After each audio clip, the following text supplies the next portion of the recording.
ಬರತ್ತೆ ಅಂತ. ಅಲ್ಲ ಅವರು ಏನಾಗುತ್ತೆ ಟೀನೇಜ್ ಅಂತ ಕರಿತೇವೆ. ಯಾವರನ್ನ ಯುವಕರು ಅಂತ ಕರಿತೇವೆ ಅಂದ್ರೆ ಟೀನೇಜ್. ಆಮೇಲೆ ನನಗೂ ಹೇಳಿದ್ದಾರೆ ನಾನು ಮುಂದೆ ಹೋಗೋದಿದೆ ಅಮ್ಮ ಅಂತ, ಬೇಗ ಮುಗಿಸ್ರಿ ಅಂತಾನು ಕೂಡ ಹೇಳಿದ್ದಾರೆ. ಹಾಗಾಗಿ ಅಲ್ಪ ಸಮಯದಲ್ಲೇ ನನಗೆ ಕೊಟ್ಟಿರ್ತಕ್ಕಂಥ ವಿಷಯವನ್ನ ಸಂಕ್ಷಿಪ್ತೀಕರಿಸಿ ಅದೇ ನಿಮಗೆ ಹೇಳಲೇಬೇಕಾಗಿರ್ತಕ್ಕಂಥ ವಿಷಯ. ನಮಗೆ ಹೆಂಗಿರ್ತೈತೆ ಅಂದ್ರೆ ಉಪನ್ಯಾಸಕರ ಕಂಠ ಗಟ್ಟಿ ಇರಬೇಕು, ಕೇಳೋರ್ ಸೊಂಟ ಗಟ್ಟಿ ಇರಬೇಕು. ಹಂಗೆ ನಾವು ನಿಂತೀವಿ ಅಂದ್ರೆ ಮೈಕ್ ಸಿಕ್ತು ಅಂದ್ರೆ ಉಪನ್ಯಾಸಕರು ನಮ್ ಕಂಠ ಗಟ್ಟಿ ಇರ್ತೈತಿ, ನಿಮ್ ಸೊಂಟ ಗಟ್ಟಿ ಐತಿಲ್ಲ ನೋಡಿ ಕೇಳ್ರಿ ಅನ್ನುವಂತ ಮಟ್ಟಿಗೆ ನಾವು ಮಾತಾಡ್ತಾ ಇರ್ತೀವಿ. ಬಟ್ ಸಮಯದ ಪ್ರಜ್ಞೆ, ಔಚಿತ್ಯ ಪ್ರಜ್ಞೆ ಅನ್ನುವಂಥದ್ದು ಕೂಡ ನಮಗೆ ಇಲ್ಲಿ ಬೇಕಾಗಿರೋದ್ರಿಂದ ಬೇರೆ ಯಾರಾದ್ರೂ ಆಗಿದ್ದೆ ಅಂದ್ರೆ ಗೆಸ್ಟ್ ಆಯ್ತು ನೀವು ಮುಂದಿನ ಕಾರ್ಯಕ್ರಮ ಮಾಡಿ ಕೇಳ್ರಿ ನಾನು ಹೋಗ್ತಾನೆ ಆಯ್ತು ನಮಸ್ಕಾರ ಅಂತ ಎದ್ದು ಹೋಗ್ತಾ ಇದ್ರು. ಬಟ್ ಮಂಜಮ್ಮ ಜೋಗತಿ ಕಾರ್ಯಕ್ರಮ ಮುಗಿಯುವವರೆಗೂ ನಿಮ್ಮ ಮಾತನ್ನ ಕೇಳುವವರೆಗೂ ಕುಂತಿದ್ದೇನೆ ಅಂದ್ರೆ ಅದು ಅವರ ಸಂಸ್ಕೃತಿ, ಫೀಲಿಂಗ್ಸ್, ಸಂಸ್ಕೃತಿಯ ಸಂಸ್ಕಾರ, ಅದು ಅವರ ಫೀಲಿಂಗ್ಸ್, ಒಂದು ಆಪ್ತತೆ. ನನ್ನೆಲ್ಲರೂ ಇವರು ನನ್ನನ್ನ ಇಲ್ಲಿ ಸ್ವಾಗತ ಮಾಡಿದ್ದಾರೆ, ನನ್ನ ಮಾತಿಗೆ ಹೋಗೊಟ್ಟಿದ್ದಾರೆ, ನಾನು ಕೂಡ ಅವ್ರಿಗೆ ಸ್ಪಂದಿಸಬೇಕು ಅನ್ನುವಂಥದ್ದು ಇದು ಹೇಳಿ ಕೇಳಿ ಬರುವಂತಹದ್ದಲ್ಲ, ಒಳಗನೆ ಹುಟ್ಕೊಂಡಿರ್ತಕ್ಕಂತಹ ಸಂಸ್ಕೃತಿ ಸಂಸ್ಕಾರದಿಂದ ಅನ್ನುವಂಥದ್ದನ್ನ ನಾವಿಲ್ಲಿ ಗಮನಿಸಬೇಕು. ಹಾಗಾಗಿ ಅವರ ಸಂಸ್ಕೃತಿ ಸಂಸ್ಕಾರ, ಅವರ ದೊಡ್ಡತನಕ್ಕೆ ನಾನು ಕೂಡ ಗೌರವಿಸಿ ಕೆಲವೇ ಮಾತುಗಳಲ್ಲಿ ನಾನು ಹೇಳ್ತೇನೆ, ಹೇಳಲೇಬೇಕಾಗಿರ್ತಕ್ಕಂಥದ್ದು.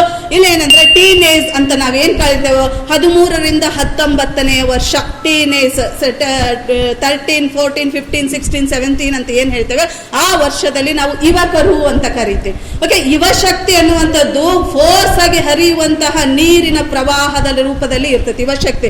ನೀವೇನೇ ಮಾಡ್ತಾ ಇದ್ರಿ ಎಂತಿರ್ತ ನೋಡ್ರಿ, ನೀನೇನಪ್ಪ ಯುವಕದೀಗ ಹಿಂಗೆಲ್ಲ ಮಾಡೋದು ಹೆಣ್ಮಕ್ಳಿಗೆ ಅಂತ ಏನ್ ಕೈ ನೋವು ಕಾಲು ನೋವು ಅಂತೀಯ, ಒಳ್ಳೆ ಯುವತಿದ್ದೀನಿ ನನ್ನ ಮುಂದೆ ಏನಂತ ಹೇಳ್ತೇವೆ. ಅಂದ್ರೆ ಒಂದು ಅದೇ ಆಗಿರ್ತಕ್ಕಂತಹ ಶಕ್ತಿ ಇರ್ತಕ್ಕಂಥದ್ದು ಯಾವುದು, ಏನೇ ಕಲ್ಲನ್ನ ತಿಂದು ಕಲ್ಲು ಕರಗಿಸುವಂತ ಶಕ್ತಿ ಇರ್ತಕ್ಕಂಥದ್ದು ಯಾವುದು ಅಂದ್ರೆ ನೆಲ ಹೋದ್ರೆ ನೀರು ಬರ್ಬೇಕು, ಎಲ್ಲಿ ಕಣ್ಣಾಗಲ್ಲ, ನೆಲದಾಗ ನೀರು ಬರ್ಬೇಕು. ಅಂತಹ ಶಕ್ತಿ ಇರ್ತಕ್ಕಂಥದ್ದು ಯಾವುದು ಅಂದ್ರೆ ಯುವ ಶಕ್ತಿಯಲ್ಲಿ. ಅದ ಅಂದ್ರೆ ಆ ಒಂದು ಎನರ್ಜಿ ಅವಾಗಿರುತ್ತೆ, ಏನ್ ಬೇಕಾದ್ರೂ ಮಾಡುವಂತಹ ಶಕ್ತಿ, ಆ ಇಚ್ಛಾಶಕ್ತಿ ಯಾವಾಗಿರ್ತದೆ ಅಂದ್ರೆ ಆ ಯುವ ಶಕ್ತಿಯಲ್ಲಿ ಇರುತ್ತೆ. ಬಟ್ ಯುವ ಶಕ್ತಿ ಒಂದು ಸಂಸ್ಕಾರಗೊಳ್ಬೇಕು ಅಂದ್ರೆ, ಒಂದು ಸಂಸ್ಕೃತಿಯನ್ನ ಪಡ್ಕೊಳ್ಬೇಕಂದ್ರೆ ಅದು ಸಸಿ ಇದ್ದಾಗ ಮಾಡ್ಬೇಕ್ರಿ.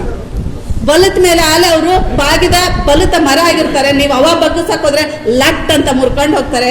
ಹಾಗಾಗಿ ನೀವು ತಾಯಂದಿರು ಏನ್ ಮಾಡ್ಬೇಕು ಅಂದ್ರೆ ಆ ಬಾಲ್ಯದಲ್ಲಿ ಆ ಮಕ್ಕಳನ್ನ ಸಂಸ್ಕಾರದಲ್ಲಿ ಬೆಳೆಸೋದು. ಯಾವುದು ಸಂಸ್ಕಾರ ಗೊಂದಲ ಇದೆ. ಈಗ 6 ಇರ್ತೈತಿ, ನಾನು ಈ ಕಡೆ ನಿಂತಾಗ 6 ಆಗುತ್ತೆ, ನಿಮ್ ಕಡೆ ನಿಂತಾಗ 9 ಆಗುತ್ತೆ. ಹಾಗೆ ಸಾಕಷ್ಟು ಇಲ್ಲಿ ಏನಿದೆ ಅಂದ್ರೆ ಎಲ್ಲಾ ಕಮ್ಯುನಿಟಿಯ ಜನಗಳು ನಾವಿದ್ದೇವೆ. ಹೌದಾ, ಇವತ್ತು ನಾವು ಶ್ರಾವಣ ಅಂತೇಳಿ ಎಲ್ಲಾ ಹೂಗಳನ್ನ ನಾವು ಶ್ರಾವಣದಲ್ಲಿ ಮಾಡ್ತೇವೆ, ಒಳ್ಳೆ ಕಾರ್ಯಗಳನ್ನ. ಬಟ್ ನಾನು ಇಲ್ಲಿ ತಗೊಂಡು ಹೇಳ್ತಾ ಇದ್ದೀನಿ ಅಂತ ಅನ್ಯತಾ ಭಾವಿಸ್ಬೇಡ್ರಿ, ಮುಸ್ಲಿಂ ಸಮುದಾಯದವರಿಗೆ ಶ್ರಾವಣ ಶ್ರೇಷ್ಠ ಅಲ್ಲ.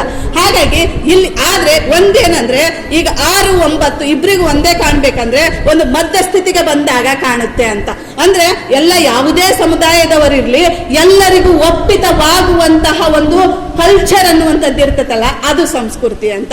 ಯಾರಿಗೂ ಆಗದ ಹಾಗೆ, ಯಾರಿಗೂ ತೊಂದರೆ ಕೊಡದ ಹಾಗೆ, ಅದು ಎಲ್ಲರಿಗೂ ಒಪ್ಪಿತವಾಗುವಂತಹ ಒಂದು ಸ್ಥಿತಿಗೆ ನಾವೇನ್ ಬರ್ತಾವಲ್ಲ ಅದು ಸಂಸ್ಕೃತಿ ಅನ್ಕೊಂಡ್ರೆ ಸಾಕು. ನಾವು ತೀರಾ ಅವ್ರು ಅದ್ನ ಹೇಳ್ಯಾರ ಇವ್ರು ಅದ್ನ ಹೇಳ್ಯಾರ ಅನ್ನುವಂಥದ್ದೇನು ಬೇಡ. ಜನರಲ್ ಆಗಿ ನಮಗೆ ಬೇಕಾಗಿರ್ತಕ್ಕಂತಹ ಸಂಸ್ಕೃತಿಯನ್ನ ನಾವು ಗಮನಿಸ್ಕೊಳ್ಳೋಣ. ಓಕೆ, ಅವಾಗ ಏನಾಗುತ್ತೆ, ಫಸ್ಟ್ಗೆ ಮಗು ಏನ್ ಮಾಡುತ್ತೆ ಅಂದ್ರೆ ನಿಮಗೆ ಹೇಳಕ್ ಬರ್ತೈತಿ, ಆಗಿದ್ದೆಲ್ಲ ಒಂದ್ ಶಾಲೆಗೆ ಹೋದ್ರು ಹೇಳ್ತೈತಿ, ಒಂದ್ ಆಟ ಆಡಿದ್ರು ಹೇಳ್ತೈತಿ, ಬಿದ್ದದ್ದು ಹೇಳ್ತೈತಿ, ಎದ್ದದ್ದು. ಅವಾಗ ನೀವೇನ್ ಮಾಡ್ಬೇಕಂದ್ರೆ ಕೇಳಿಸ್ಕೊಳ್ಬೇಕು, ತಾಳ್ಮೆಯಿಂದ ಆ ಮಗುವಿಗೆ ಕೇಳಿಸ್ಕೊಳ್ಬೇಕು. ಕೇಳಿಸ್ಕೊಂಡು ಏನ್ ಮಾಡ್ಬೇಕು, ಅತಿ ಎದೆಗೆ ಹಚ್ಕೊಂಡು ನೀವು ಅವಾಗ ಆ ಮಗುವನ್ನ ಬೆಳೆಸ್ಬೇಕು. ಅಂದ್ರೆ ಒಂದು 6ನೇ ಕ್ಲಾಸ್ 7ನೇ ಕ್ಲಾಸ್ ತನಕ ಅದು ನಿಮ್ಮನ್ನ ಹತ್ರನೇ ಇರ್ತದೆ, ಸೆರಗ್ ಹಿಡ್ಕೊಂಡು ಓಡಾಡ್ತದೆ.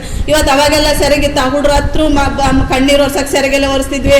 ಏನೋ ತಿಂದು ಮುಸುರೆ ಅದನ್ನು ಬಾರೆ ಅಪ್ಪ ಅಂತ ಸೆರಗೆಲ್ಲ ಒರೆಸ್ತಿದ್ವಿ. 3ನೇ ಸಿಂಬಳು ಬಂದ್ರೆ ಅಪ್ಪ ನನ್ನ ಅಪ್ಪ ಅಂತ ಸೆದ್ದರ್ಗಾಗಿ ಮಕ್ಕಳು. ಬಟ್ ಇವತ್ತು ಸೆರಗೇ ಇಲ್ಲ, ನೈಟಿ. ಹಾಗಾಗಿ ಮಕ್ಕಳನ್ನ ಅಲ್ಲಿಂದನೇ ಒಂಚೂರು ದೂರ ಮಾಡಿದ್ವೇನೋ ಅನ್ನುವಂತಹ ರೀತಿಯಲ್ಲಿ ಇದೆ. ಓಕೆ, ಇರ್ಲಿ. ಹಾಗಿದ್ದಂತ ಸಂದರ್ಭದಲ್ಲಿ ಮಕ್ಕಳನ್ನ ನಾವಿವತ್ತು ಎಷ್ಟು ದುಡಿತೇವ್ರಿ, ಕತ್ತಿ ದುಡ್ದಂಗೆ ದುಡಿತೇವಿ. ಆದ್ರೆ ಯಾರಿಗೆ ದುಡಿತಾ ಇದ್ದೀವಿ? ಫಸ್ಟ್ ಒಂದು ಪ್ರಶ್ನೆ, ಯಾರಿಗೆ ದುಡಿತಾ ಇದೀವಿ? ಅದನ್ನ ದುಡಿದು ಯಾರಿಗೆ ಸಲ್ಲಬೇಕೋ ಅಲ್ಲಿ ಸಲ್ಲದೆ ಹೋದೆ ಅಂದ್ರೆ ದುಡಿದು ಏನ್ ಗುಡ್ಡಿ ಹಾಕ್ಬೇಕ್ರಿ ಅಂತ. ಹಾಗಾಗಿ ಆ ಮಕ್ಕಳಿಗೆ ಫಸ್ಟ್ ಅದನ್ನ ಸಂಸ್ಕಾರ ಕೊಡ್ತಾ ಹೋಗ್ರಿ. ಅವ್ರು ಫಸ್ಟ್ ಬಾಲ್ಯದಲ್ಲಿ ಅವ್ರು ಹೇಳ್ತಾ ಇರೋದನ್ನ ಕೇಳಿಸ್ಕೊಡ್ರಿ. ನೀವು ಕೇಳಿಸ್ಕೊಂಡು ಅದಕ್ಕೆ ಹಿಂಗಲ್ಲಪ್ಪ ಹಿಂಗ ಹಂಗೆ ಅಂತ ಹೇಳ್ರಿ. ಇವತ್ತೇನೋ ಒಂದು ಕದ್ಕೊಂಡ್ ಬಂತು, ಬೇಡಪ್ಪ ಇದು ಕದಿಬಾರ್ದು, ನಾವೇ ಸ್ವಂತ ಇದನ್ನ ಮಾಡ್ಬೇಕು, ಇದು ನಮ್ದಲ್ಲ ಕೊಟ್ಟು ಅಂದಾಗ ಅದು ಇನ್ನೊಂದು ಕಳ್ತನ ಮಾಡಲ್ಲ.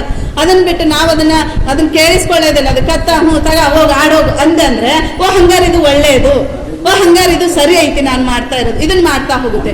ನಂತರ ಏನಾಗುತ್ತೆ ಅಂದ್ರೆ ಅವ್ರು ಕಾಲೇಜ್ ಲೆವೆಲ್ ಬಂದಾಗ ನೀವು ಅವ್ರನ್ನ ಕೇಳಕ್ ಹೋಗಿರಿ, ಅವಾಗ ಅವ್ರು ನಿಮ್ಮಿಂದ ದೂರ ಆಗ್ತಾ ಹೋಗ್ತಾರೆ. ರೂಮು, ಪ್ರೈವೇಸಿ, ಮೊಬೈಲು ಏನೋ ಹೇಳಿದ್ರು ಫ್ರೆಂಡ್ಸ್ ಹತ್ರ ಹೇಳ್ಕೊಳಕ್ ಹೋಗ್ತಾರೆ. ನಿಮ್ಮ ಹತ್ರ ಹೇಳ್ಕೊಳಕ್ ಬರಲ್ಲ. ಅವ್ರು ನಿಮ್ಗಿಂತ ಹೆಚ್ಚು ಯಾರಿಗೆ ಅವ್ರು ಸನಿನ ಅನ್ನಿಸ್ತಾರೆ ಅಂದ್ರೆ ಫ್ರೆಂಡ್ಸ್ ಹತ್ರ ಎಲ್ಲದನ್ನ ಹೇಳ್ಕೊಳಕ್ ಹೋಗ್ತಾರೆ. ಆ ಫ್ರೆಂಡ್ಸ್ ಯಾಕಂದ್ರೆ ನಾವೇ ತಂದೆ ತಾಯಿಗಳಾದೆ ಅಂದ್ರೆ ಅವಾಗ ಅವರು ಫ್ರೆಂಡ್ಸ್ಗಿಂತ ಹೆಚ್ಚಾಗಿ ನಿಮ್ಮ ಹತ್ರ ಎಲ್ಲದನ್ನ ಶೇರ್ ಮಾಡ್ಕೊಳ್ತಾರೆ. ಅವಾಗ ಅವ್ರು ಏನೇ ತಪ್ಪು ಮಾಡೋದಕ್ಕೆ ಅವಕಾಶಗಳಿರಲ್ಲ. ಮೊದ್ಲು ಅದನ್ನ ಮಾಡ್ಬೇಕಾಗಿದೆ. ನಾವು ಮಕ್ಕಳ ಜೊತೆಗೆ ಹೆಚ್ಚು ಒಡನಾಟದಲ್ಲಿರ್ಬೇಕು. ಅವ್ರು ಏನ್ ಹೇಳ್ತಾರೆ ಅನ್ನೋದನ್ನ ಕೇಳಿಸ್ಕೊಳ್ಬೇಕು. ಅವಾಗ ಅದನ್ನ ತಿದ್ದುವಂತಹ ತಪ್ಪಿದ್ರೆ ತಿದ್ದುವಂತಹ ಅಥವಾ ಇದಿದ್ರೆ ಅಂದ್ರೆ ಇದನ್ನ ಮಾಡು. ಐನ್ಸ್ಟೈನ್ ಒಬ್ಬ ಸೈಂಟಿಸ್ಟ್ ಅಂತ ಹೇಳ್ತೇವಲ್ಲ, ಶಾಲೆಯಲ್ಲಿ ಆ ಹುಡುಗ ಜಾಣ ಇರ್ಲಿಲ್ಲಂತೆ. ಅವಾಗ ಅವ್ರ ಗುರುಗಳು ಒಂದ್ ಚೀಟಿ ಬರೆದು ಆ ಹುಡುಗನ ಬ್ಯಾಗ್ ನಲ್ಲಿ ಇಟ್ಟು ತಾಯಿ ಕಳಿಸ್ಕೊಟ್ರಂತೆ. ತಾಯಿ ಅದನ್ನ ನೋಡಿದ್ರಂತೆ, ಇವನೇನು ಜಾಣಿಲ್ಲ, ಎದಕ್ಕೆ ಇವ್ನು ಕಳಿಸ್ತೀರಿ ಅನ್ನುವ ರೀತಿಯಲ್ಲಿ ಅದನ್ನ ಬರೆದಿದ್ರಂತೆ. ತಾಯಿ ಅದನ್ನ ಮಗನ ಹತ್ರ ಹೇಳಿಲ್ಲ. ಆಕೆ ಏನ್ ಮಾಡಿದ್ಲು, ಅದನ್ನ ಓದಿ ಮುಚ್ಚಿಟ್ಕೊಂಡ್ಲು. ಮುಚ್ಚಿಟ್ಕೊಂಡು ಏನ್ ಮಾಡಿದ್ಲು, ಆ ಹುಡುಗನನ್ನ ತಾನೇ ಮನೆಯಲ್ಲಿ ಪಾಠ ಮಾಡಕತ್ತಿದ್ಲು. ತಾನೇ ಅವನ್ಗೆ ಎನ್ಕರೇಜ್ ಮಾಡಕತ್ತಿದ್ಲು. ನೀನ್ ಎಷ್ಟು ಜಾಣದಿ ಗೊತ್ತಾ, ಶಾಲೆನಾಗ ನೀವ್ ಫಸ್ಟ್ ಅದಿಯಪ್ಪ, ಹಂಗೆ ಹಿಂಗೆ ಅಂತ ಹೇಳಿ ಅವನಲ್ಲಿ ಪಾಸಿಟಿವ್ ತುಂಬಿದ್ಲಂತೆ. ತುಂಬಿ ಇವತ್ತೇನದ ಒಬ್ಬ ಸೈಂಟಿಸ್ಟ್ ಆಗಿದ್ದ. ಅವತ್ತೇ ತಾಯಿ, ನಿಮ್ ಸರ್ ಹಿಂಗ್ ಬರ್ದಾರ್ ನೋಡು, ನೀ ಏನ್ ಮಾಡಿದಿ, ನೀನ್ ಆ ಹುಡ್ರಂಗಿಲ್ಲ ಈ ಹುಡ್ರಂಗಿಲ್ಲ, ನೀನ್ ಹಂಗಿಲ್ಲ ಅಂದಿದ್ದೆ ಅಂದ್ರೆ ಆ ಹುಡುಗ ಅವತ್ತು ನಮಗೊಬ್ಬ ವಿಜ್ಞಾನಿಯಾಗಿ ದೊರೀತಿರ್ಲಿಲ್ಲ ಅನ್ನುವಂಥದ್ದು. ಹಾಗಾಗಿ ಇವೆಲ್ಲ ಗುಣಗಳನ್ನ ಮೊದ್ಲು ನಾವು ತಾಯಂದಿರು ಬೆಳೆಸ್ಕೊಳ್ಬೇಕು. ಸಂಸ್ಕಾರ ಅಂದ್ರೆ ಒಂದು ಕಲ್ಲು ಪ್ರಕೃತಿ ಸದು ಸಹಜವಾಗಿ ಹುಟ್ಟಿರ್ತದೆ. ಆದ್ರೆ ಅದಕ್ಕೆ ಕಟ್ಟದು ಮೂರ್ತಿ ಮಾಡುವಂಥದ್ದು ಸಂಸ್ಕಾರ, ಸಂಸ್ಕೃತಿ. ಒಂದು ಭತ್ತ ನೈಸರ್ಗಿಕವಾಗಿ ಹುಟ್ಟುತ್ತೆ, ಅದು ಪ್ರಕೃತಿ. ಅದನ್ನ ಅನ್ನ ಮಾಡಿ ಪ್ರಸಾದ ಮಾಡ್ತೇವಲ್ಲ, ಅದು ಸಂಸ್ಕೃತಿ, ಅದು ಸಂಸ್ಕಾರ ಅನ್ನುವಂಥದ್ದು. ಈಗ ನಮ್ಮ ಹುಟ್ಟು ಪ್ರಕೃತಿ, ನಾವು ಬೆಳೀತಾ ಒಂದು ರೂಪವನ್ನ ಪಡೀತೇವಲ್ಲ, ಒಂದು ಗುಣಗಳನ್ನ ಪಡೀತೇವಲ್ಲ, ಒಂದು ಶಿಕ್ಷಣವನ್ನ ಪಡೀತೇವಲ್ಲ. ಶಿಕ್ಷಣ ಅಂದ್ರೆ ಸರ್ಟಿಫಿಕೇಟ್ ಅಷ್ಟೇ ಅಲ್ಲ ರೀ, ಅದಲ್ಲ ಶಿಕ್ಷಣ ಅಂತ ನಾ ಹೇಳ್ತಾ ಇರೋದು. ಒಂದು ಮಾನವೀಯ ಮೌಲ್ಯತೆಗಳನ್ನ ಕಲಿತಾ ಹೋಗ್ತೇವಲ್ಲ, ಅದು ಸಂಸ್ಕಾರ, ಅದು ಸಂಸ್ಕೃತಿ ಅನ್ನುವಂಥದ್ದನ್ನ ನಾವಿಲ್ಲಿ ಗಮನಿಸಬೇಕು. ಹಾಗಾಗಿ ಆ ಟೀನೇಜ್ ಇಸ್ ವೆರಿ ಡೇಂಜರಸ್ ಅಂತ ಹೇಳ್ತೇವೆ. ಮಗು ಏನೇ ಭವಿಷ್ಯವನ್ನ ಉತ್ತಮ ಮಾಡ್ಕೊಳ್ಬೇಕು ಅಥವಾ ಏನೋ ಅಧಪತಿಗೆ ಹೋಗ್ಬೇಕಂದ್ರೆ ಅದೇ ಸಂದರ್ಭದಲ್ಲಿ ಜಾಸ್ತಿ ಅನ್ನುವಂತಹ ಮಾತುಗಳು ಇದಾವೆ. ಒಂದು ಸೈಂಟಿಫಿಕ್ ಆದಂತಹ ಅನಾಲಿಸಿಸ್ ಇದೆ.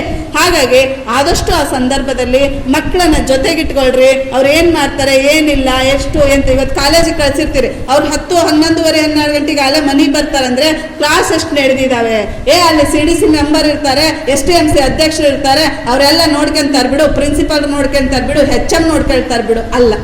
ಓಕೆ, ಅವರು ನೋಡ್ಕೊಳ್ಳೋದು ಓಕೆ, ಒಳ್ಳೆಯರಿದ್ದು ಮಾಡಿದ್ರು ಸರಿ, ನೋಡ್ಕೊಂಡ್ರು ಸರಿ. ಆದ್ರೆ ಮೇಲೆ ಅಬ್ಸರ್ವೇಷನ್ ಅನ್ನುವಂಥದ್ದು ಪೋಷಕರಿಗಿರ್ಬೇಕು. ನಮ್ಮ ವಸ್ತು ರೀ ಅದು. ನಮ್ಮ ವಸ್ತು ಹಾಳಾಗಿದೆ ಅಂದ್ರೆ ಯಾರಿಗೆ ಲಾಸ್? ಪ್ರಿನ್ಸಿಪಲ್ ಲಾಸ್ ಅಲ್ಲ, HM ಲಾಸ್ ಅಲ್ಲ, CDC ಮೆಂಬರ್ ಲಾಸ್ ಅಲ್ಲ, STMC ಅಧ್ಯಕ್ಷರಿಗೆ ಲಾಸ್ ಅಲ್ಲ.